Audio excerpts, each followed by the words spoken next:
What is going on, everyone? Welcome in here to the Bettor Sports Betting Show on a Tuesday afternoon, the morning after the College Football National Championship. I'm going to give a couple quick thoughts and just recapping how some of my bets went, how the game kind of turned out.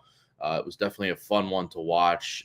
Michigan they took care of business in that one. But on today's show, if you guys are tuning in, we appreciate you chiming in here on the chat, as you guys always do. So throw in your own bets, your own picks for Tuesday night's games, whether you got some NBA, NHL, college basketball, anything you want to talk about. Early thoughts on the wild card games for this weekend in the NFL. Hit us up in the chat here. Like and subscribe on YouTube as always, whether you're on Fantasy Alarm or Bettor Sports Network YouTubes. Coming up on today's show, give me quick thoughts on this college football championship, but I got some NHL bets and picks from our own Andrew Dewhirst from Fantasy Alarm. So we'll bring him on shortly. And then got to give some college basketball bets out for Tuesday night because this is a big slate. These Tuesday, Wednesday slates are huge for college hoops.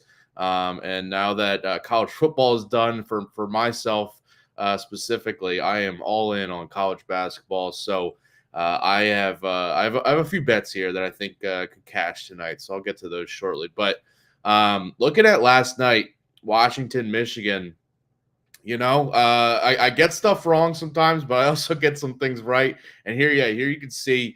I honestly, I had a good read on this before the game, and I gave out these bets yesterday. Michigan against the spread, the under in the game. Took the team total under for Washington. A couple props hit there for Donovan Edwards, Jack Westover. Missed on a couple there, as you could see. Took a chance on the Colston Loveland anytime touchdown. He had a big game, went over his yardage prop, which I kind of suggested. Didn't ultimately go there, but Jalen Polk was limited. The Washington first quarter did not cash. But the game overall, the Michigan, against the spread here, and the under, just both cashing pretty comfortably. And it started out how this game started was just Michigan really asserting themselves on the ground. And I said that on yesterday's show. I really thought they'd come out strong with the ground game. Washington would have some issues stopping the run, which I thought would set the tone for the rest of the game. It was basically that early. I think it was 14-3 early on. Michigan kind of let Washington come back into it. And for a minute there, I thought, all right, is Washington really going to pull this off? Because they are now keeping this close. They've just kind of made it a one-score game again at halftime going to the half. But I was really not too worried because of how easy things looked on the ground for Michigan on offense. They were just dominating the line. Honestly, dominated the line on both ends of the game there. Their defensive line was pressuring Penix. If you watch that game, by the fourth quarter, Penix was he was very banged up, and he was rushed on his throws. He wasn't accurate, in the third and fourth quarter, which really cost Washington to string together any drives, hit the big plays that they usually do. They just weren't getting those. So this was very good, very impressive performance by Michigan here. Pretty profitable day for myself. I even went on some alt lines. Did not mention this on yesterday's show, but I had a feeling that Michigan would win this comfortably and win by double digits. So I went with some alt lines, like minus 13.5 cashed that I went with. I went with like minus 9.5, just thinking that it should be a 10, 14-point win. They ultimately win 34-13 was the final there. So the under cashed, which I was happy about as well. Just of how the game flow I thought was going to go. Donovan Edwards, by the way, I wish I put some money on his anytime touchdown because he broke off those two 40-plus yard touchdown runs to start the game there for Michigan. And, he was the first touchdown scorer too. So if you cashed on that, congrats. But yeah, his yardage, he went over it on both those runs, and he had a big game. Blake Corum had a huge game. Wish I threw out his rushing yards prop there. But ultimately, it was a profitable championship to cap off the college football season. So feeling good going into now college basketball and the NFL wildcard weekend here. So, all right, hockey now. We're going to flip scripts here because I got to bring on Andrew Dewhirst. We've had him on this show before, giving some hockey bets out. He is a writer, one of our hockey writers for Fantasy Alarm. What's up, Andrew? Thanks for coming in here, man. Oh, not too much. Thanks for having me, Dan. Yeah, well, I know you do some great DFS coverage for Fantasy Alarm. If people haven't checked that out, go check out Andrew's articles over there for DFS and season long hockey coverage at Fantasy Alarm. Him and Chris Murray are our hockey tandem there. But got to talk some bets here because we got a huge hockey slate tonight. These Tuesday nights have been some of the bigger slates here for NHL.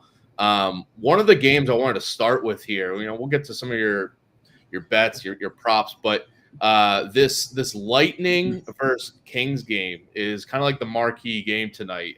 Two of the top teams in the league. You got the Lightning as home dogs on the money line. Any thoughts on this game? Yeah, I mean, the Kings are the best road team in the league. They lost their first game on the road against the Capitals just the other day. So the thing is, the Lightning, I think, carry a lot of past feelings about them as they've been one of the best teams in the league over the last 5-6 years. But a lot of that's kind of missing this year. Andrei Vasilevsky hasn't been great. I mean, Nikita Kucherov is still one of the best players in the league, but the Kings have a lot of depth. They've got three solid centers, and they can really play defense. So, I mean, can Tampa win at home? Of course. I mean, every team can win at home, but on a bet, this is probably one I would avoid. I mean, if the line isn't good enough to really take the chance on Tampa winning at home, so I would just probably stay away from it. That's fair, yeah. So some of these, when you get like a marquee matchup, it's fun just to watch it and enjoy rather than have some money on you. You can see either team winning. It's pretty much a toss up. So yeah. How about the Panthers tonight, because they are on a 7-game win streak, right? And looking to make it 8 in a row tonight in St. Louis. They are. Money line is a little heavy, a little expensive there, but you could look at them on either the puck line or to win in regulation there. But any thoughts on that one with the Panthers trying to win 8 in a row? Yeah, this is one I really like. I like the Panthers on the money line. Earlier today when I looked at it, it was at minus 180, which isn't terrible. I mean, there's way worse lines out there today. And for one of the Panthers stars, Matthew Tkachuk, this is a homecoming. He's from St. Louis. Yeah. He famously went to high school with Boston Celtics star Jason Tatum. You can only imagine what those gym classes would be like. But yeah, I like that game. I like the Panthers to win, and I would even be willing to take Tkachuk as an anytime goal scorer today. Okay. Yeah. What's his odds to anytime goal scorer? It was plus money earlier. Okay. I did have it in front of me, but I can come back to it. Okay. Pulling it up right now. Plus 160 for anytime goal scorer on BetMGM there. So Matthew Tkachuk and the Panthers, you could do a little maybe parlay, right? Do you like his shots or shots on goal too? Yeah, I think again in a matchup with somebody like Tkachuk who shoots the puck a lot, if you like the Panthers to win and you've got a feeling he's going to score, you might as well take all three. All right. All right. Anywhere else you want to go with these game bets? We'll get to some more props in just a second, but for in terms of game bets for tonight, where are you going with one of your picks? The other one that really stood out to me is Arizona at home against Boston. Boston played last night in an overtime game against Colorado. They got to travel from Denver from the altitude into the desert. Arizona's a plus 136 as a home dog. So I like the Coyotes today. They're 6-4 in their last 10, which isn't terrible. And I think Boston's primed for a loss on the road tonight. Yeah, yeah. I was talking to our producer before today's show, Adam Bernard, and he's a hockey guy too. He's glued in, and he suggested that might be a game where we could see taking Colorado at home as the home dogs there with Boston on the back to back there. Yeah. All right. Any other game bets that you like for tonight? Those are the ones that stood out to me today. Okay. How about the props? Any goalie props, goal score props, or shots? Shots on goal. Yeah. Anything like that? I had two that stood out to me. They're in the same game. The Sharks and the Maple Leafs. So this one's probably going to sound a little bit odd, but I'm going to take under 4.5 shots for Austin Matthews today. He was plus 105 on the under. And the thought here is that this game isn't going to be close, and Matthews won't play a lot of minutes. So his ability to get shots is going to be reduced. I wouldn't be surprised if this was like the final score was somewhere between like 4 and 7-0, something like that.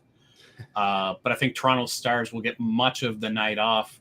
As I think it's not unreasonable to see them up to an early lead and then, them passing the puck more and shooting less than you'd typically see for the Maple Leafs. All right, a little contrarian there, taking the under on a star player. Like it. How about with that game? Before we get to the other prop, I see the Maple Leafs, minus 450 on the money line, but 2.5 is the puck line here. But you can get plus odds on BetMGM. Like if you think, as you're saying, it might be 4-0, it might be 7-0. Would you take a chance on that puck line?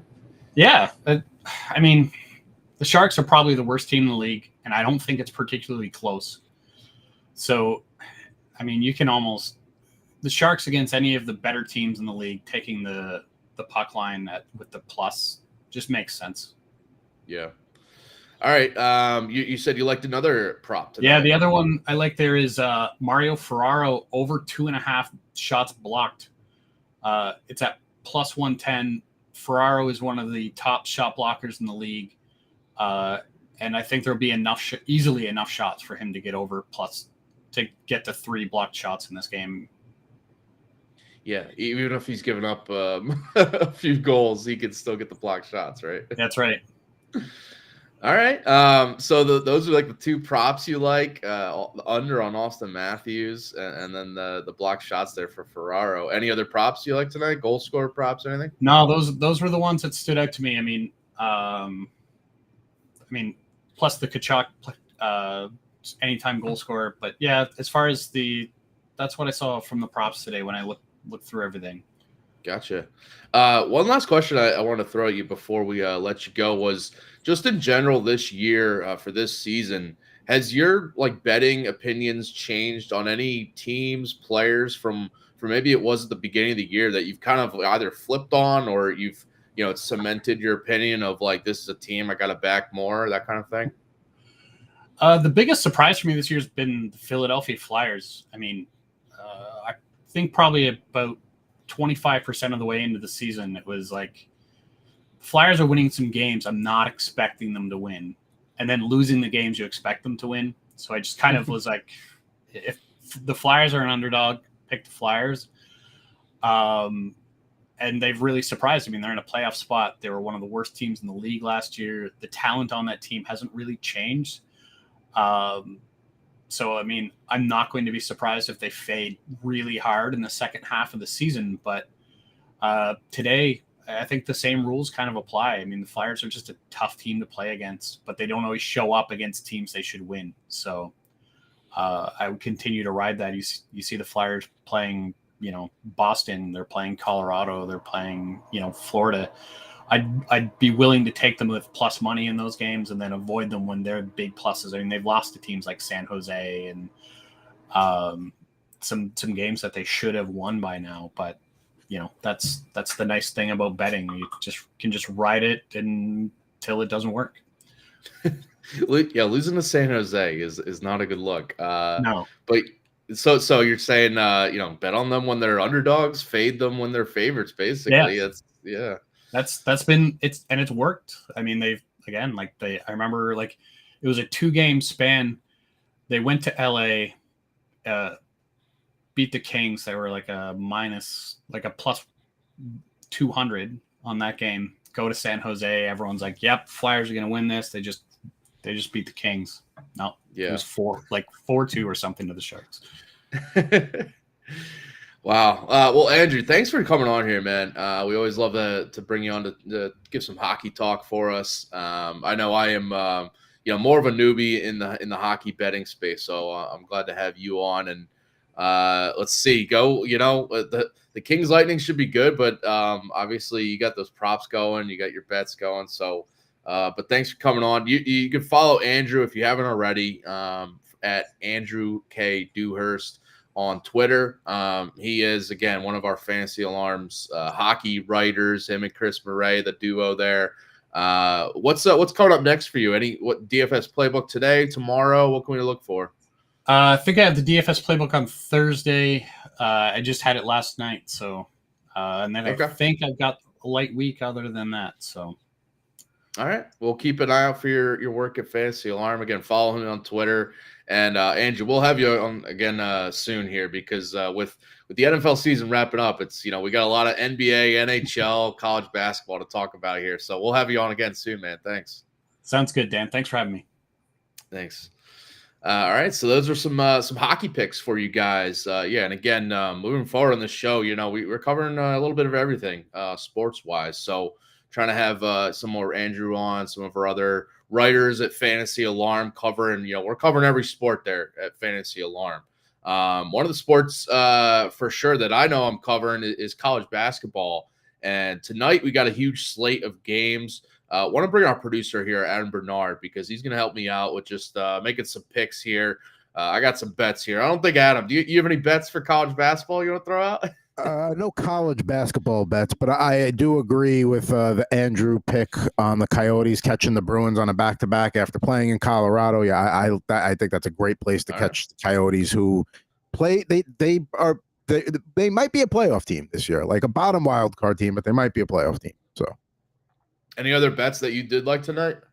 The Panthers on the puck line was one I was looking at, plus 135, and then the Jets on the puck line minus a puck and a half, even money at home against Columbus also might be a good one to look at too.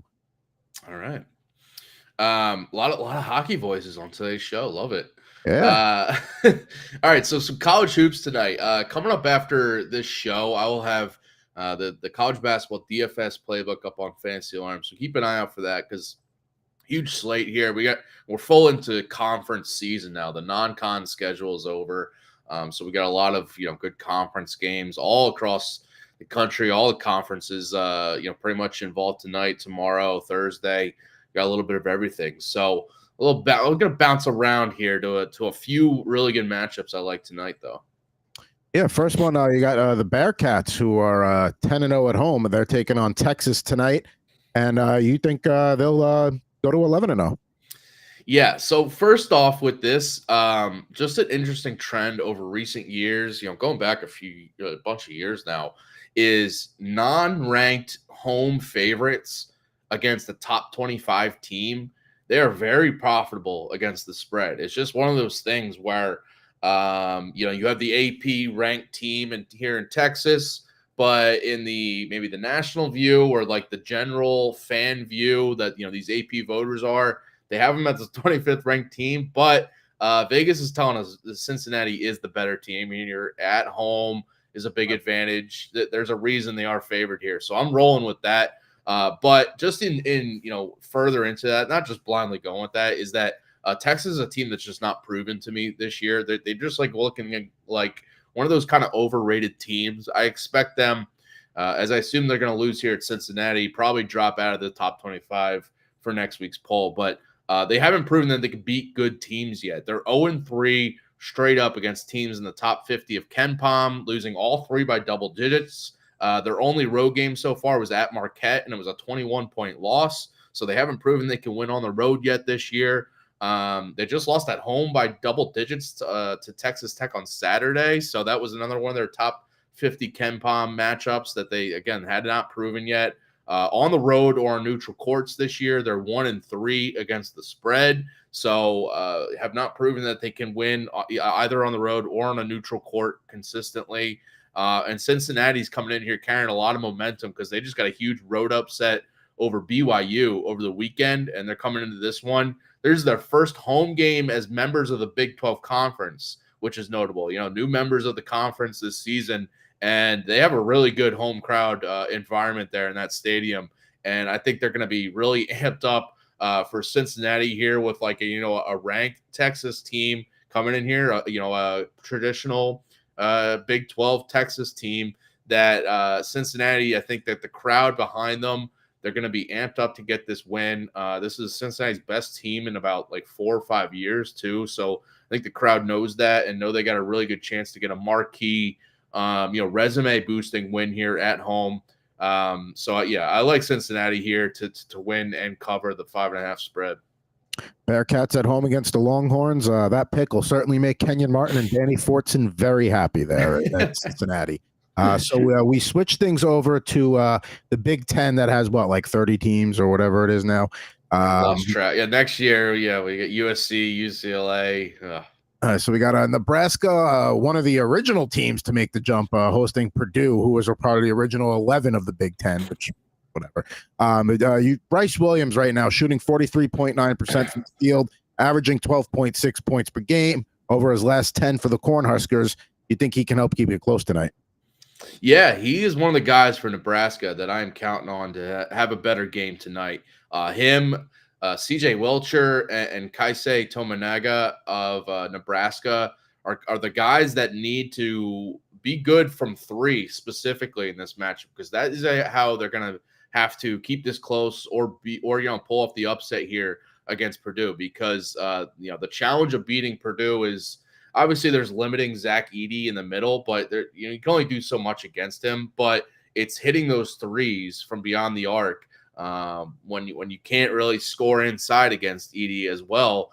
They need to be shooting well from three, and I think those three guys, Wilcher, Tominaga, and Williams, are going to be keys to this. They also need to stay out of foul trouble, which they've had a good tendency of doing this year. They have a number of bigs to throw at Zach Edey. If they can limit enough of Edey, but really kind of make the other guys around Edey prove that, go on the road here and get it done. If they can struggle a little bit, then Nebraska has a real shot at pulling this upset. I like the 7.5 here on the spread. This is also just a fade of Purdue. So Purdue is a team that's been struggling on the road for the last couple of years. It's not the same dominant team on the road that we've seen when they are at home or on a neutral court. Last year, they went 2-7-1 against the spread on the road. That included an overtime win at Nebraska. Nebraska almost pulled off the upset in that game at home. So I feel like that maybe in the back of their mind to try to get it done now this time. But 2 years ago, 3-6-1 against the spread on the road for Purdue. So this is a Purdue team that's had a history of, either suffering some outright, upset losses or just, winning close on the road. And looking back at Nebraska versus Purdue, when Nebraska's been at home, they're 4-1 against the spread in the last 5 meetings between these teams. When Nebraska has that home matchup, and that includes last year's overtime loss at home. So, yeah, give me the Cornhuskers that just keep this close enough. Purdue recently getting up into the top spot in the rankings, and they're going to get a road test in Lincoln tonight in the conference. Let's head over to a little Baylor BYU. Jackson Robinson coming off a rough outing against the aforementioned Cincinnati Bearcats, only 5 points in that game, and it's just been a kind of a bumpy stretch for him, and it's not going to get any easier tonight against Baylor. Yeah, I'm looking to fade BYU here tonight and back Baylor as the home favorites here. BYU has been one of those teams where, they've had like a breakout season. They're one of the breakout teams this year, but I need to see them prove it a little bit more on the court, because their metrics, their efficiency stats are all strong, in terms of like advanced metrics. But on the court this year, so they've played 3 teams that have been their top 50 in KenPom or better. They're 1-2 straight up in those games. They beat San Diego State at home at the beginning of the season, but they've since lost to Utah on the road, which has been their only road game so far. and then lost by 11 to Cincinnati at home on Saturday. As you were saying, they struggled. Robinson, but a lot of the guys that usually step up. That was kind of like a glaring thing where at home and you lose by double digits in the upset is pretty notable. So, but this is now their toughest test so far, and it's going on the road for the first time in Big 12 play for them. Another newcomer to the conference like Cincinnati. But this is, instead of it being their first home game, which, by the way, they just lost to Cincinnati last over the weekend. But this is now going on the road, and it's in Baylor, which just opened a new stadium recently, where it's that stadium is really nice. I feel like this crowd is going to be rocking for this. Welcoming in like a top 25 BYU team. I feel like Baylor is going to have it, going to be ready to kind of send a message and say, like, we deserve to be higher contenders in this Big 12 still, rather than the newcomers BYU. But I worry about BYU matching the athleticism and intensity that Baylor brings. In the front court with Yves Messi, future NBA guy, but in the backcourt too with Baylor is the highest 3-point percentage shooting team of college basketball. And I think that's going to matter in this spot. If they kind of get rolling, they start hitting threes at home. It could be a long night for BYU, which is a team that relies also on 3-pointers, but Baylor comes in with one of the best 3-point defenses in the country. So it's kind of a tough spot for BYU. If they aren't hitting their threes, I could see them getting down big. So like that's like the big X's and O's matchup where, give me Baylor to win this and cover. All right, you got one Texas team there, and you got another Texas team you want to pick tonight. Let's head over to the SEC. And the Auburn Tigers have gone 7-0 at home this year, and the Aggies are 0-1 against SEC opponents. So you would think that leans Auburn, but you got the Aggies covering. I do. I just think this is too many points for Texas A&M. Even though it's on the road, it's against a very strong Auburn team. But this is just too many points because I look back at these teams' series history. Going back, the last 10 meetings, Texas A&M has dominated. They are 8-2, both straight up and against the spread in the last 10 games between Auburn and Texas A&M. That includes actually a road win at Auburn last year as the underdogs on the road. So they've, recent history says like this team should not be getting 7.5 points. A&M's also 3-1 against the spread as underdogs this year. So they've proven that, Vegas has been wrong in them a couple times with the spreads. Auburn's like, they're a weird team because they're off to a strong start. They've looked dominant at times. They just blew out Arkansas on Saturday to begin conference play.